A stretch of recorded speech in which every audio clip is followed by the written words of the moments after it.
Hey, my name is Stix and welcome back to your weekly Gacha recap, a video series where I go over the latest news, pre-registrations, beta tests, new releases, and juicy drama in one easy to digest format. If this is your first time here, consider subscribing to the channel, hitting that little bell notification, that way you're made up to date with every single thing that I post, and I post every single day. Do not miss out. Now we have a lot to talk about, so let's just go ahead and jump right in.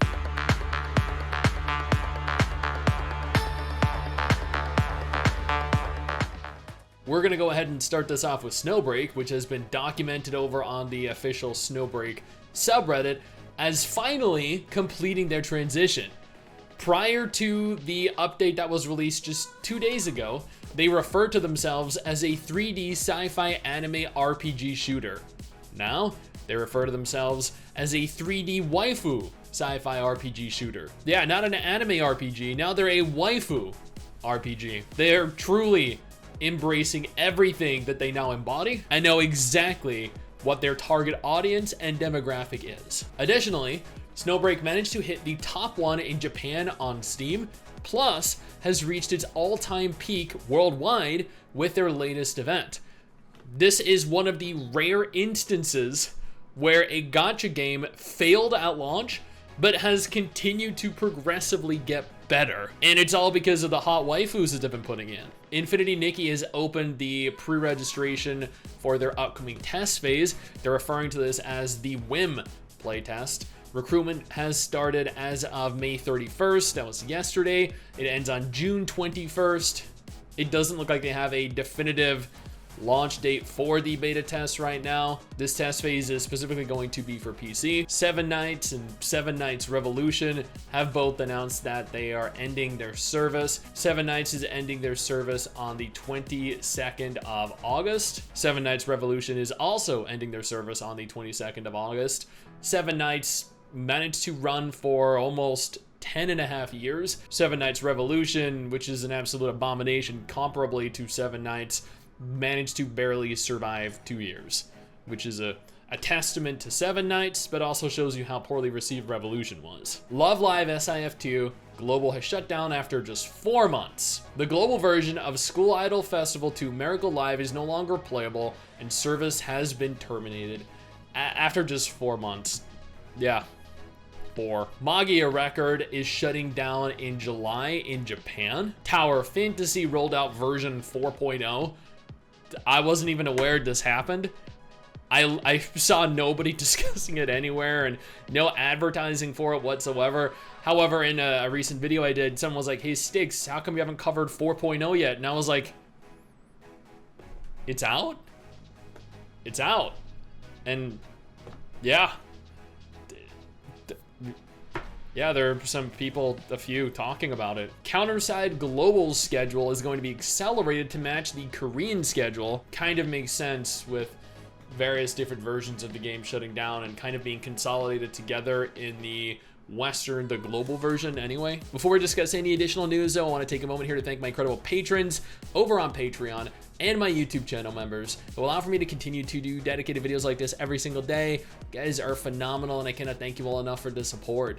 Cat Fantasy is a gacha game that shut down recently and they're in the process of rebooting and rebranding to make the game better overall for players. I don't think this game ever released globally, but I mean, maybe with the overhaul, it will. There'll be a chance that it does. Meshiya Girls Okawari is ending service on June 27th, 2024. This game has existed for roughly 2.5 years now. They stopped producing content after less than a year, half a year, I think. Black Clover is celebrating their half-year anniversary. Oh my God, Black Clover Mobile has been out for half a year. How time has flown. Wow. The Seven Deadly Sins Grand Cross is celebrating their 5-year anniversary. That's pretty damn good. We're still waiting for the Seven Deadly Sins Origin from Netmarble. We haven't heard anything on that. Mir M Vanguard and Vagabond is shutting down. And that, I mean, that's good news. In a lot of instances when a gacha game announces they're closing their game to the public, a lot of players are like, oh no, I really loved the game, or I can't believe they're shutting it down. But you know, these specific mirror games deserved. Nikke is holding a brand new event to accompany the 2 new bunny girls, Soda and Alice. I already have like Blanc and Noir. I really don't feel like I need 2 more bunny girls. I don't know whether they're going to be meta or overpowered or not, but I burned through all of my premium currency and all of my golden mileage tickets to obtain Crown, so I got nothing left. Eversoul is officially launched in Japan now, and with its release, they have managed to top the free Play Store in Japan, showcasing how many people in Japan specifically have been enjoying the game. And I mean, it makes sense. It's filled with big booba waifus. Fellow Moon is holding their 3rd closed beta test, scheduled for June 14th. If you're interested in applying for it, I have a link over on my website, mygachahub.com. Gakuen Idolmaster just released, I think, like earlier this week, and they are celebrating their 1 millionth download by giving a free 10 ball. 1 million people downloaded the game. That is crazy, given this is a Japanese exclusive game. Zenless Zone Zero confirmed that they are releasing officially on all platforms on July 4th. This is great news, and it also gives players plenty of opportunity to burn through everything they can in Wuthering Waves, and then while we're waiting for new content, go on over and migrate to Zenless to experience everything that game has to offer, then come back to Wuthering Waves, or go back to Genshin, or go back to Honkai Star Rail, and just consume everything you can. There are going to be 4 major gacha games to play over the course of the next few months while waiting for Azure Premilia, Project Mugen, Arknights Endfield. The Legend of Heroes Trails of Cold Steel Northern War has officially released onto PC, Android, and iOS. Assault Lily Last Bullet W has also launched as of just a couple days ago. This is like a Yuri Sin Alice kind of game. And finally, Wuthering Waves. I know there's been some drama concerning Wuthering Waves, like the leaked Japanese emails, some concerns with performance. There have been plenty of threads made over on Reddit discussing everything that people hate about the game, no matter how minor or major, but even amongst the issues they have been having. They managed to become the #1 most downloaded game in over 100 regions.